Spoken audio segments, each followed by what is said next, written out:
Maharashtra 39 news network. सत्य बातमी, ठाम भूमिका. पती पत्नीचा प्रवास अर्ध्यावरच संपला.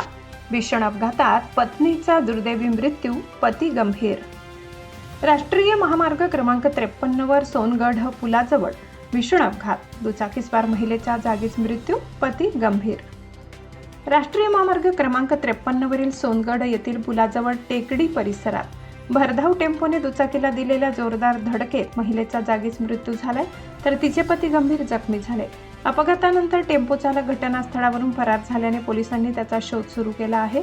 मिळालेल्या माहितीनुसार खंडूभाई गामित हे पत्नी अरविंदाबेन खंडूभाई गामित यांच्यासोबत दुचाकी क्रमांक GJ 26 AG 1735 वरून सोनगढहून बर्डीपाडा गावाकडे जात होते. सोनगढ गावाजवळील पूल ओलांडून टेकडी परिसरात पोहोचले असता नवापूरच्या दिशेने येणाऱ्या RJ 21 GI 4142 क्रमांकाच्या भरधाव टेम्पोने ओव्हरटेक करण्याच्या प्रयत्नात अचानक दिशा बदलली.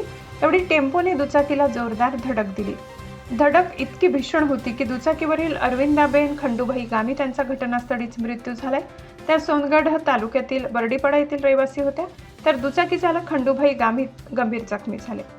त्यांना तातडीने सोनगढ येथील शासकीय रुग्णालयात दाखल करण्यात आले. प्रकृती गंभीर असल्याने पुढील उपचारासाठी त्यांना व्यारा रेफरल रुग्णालयात हलविण्यात आले.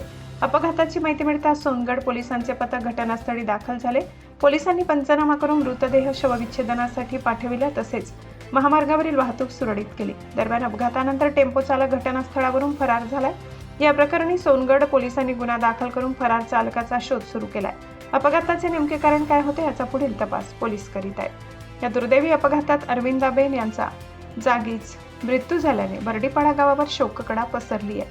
नातेवाईक, मित्रपरिवार तसेच सोनगढ परिसरातून हळहळ व्यक्त केली जात आहे. महाराष्ट्र 39 न्यूज नेटवर्कसाठी गणेश मराठे, सोनगढ.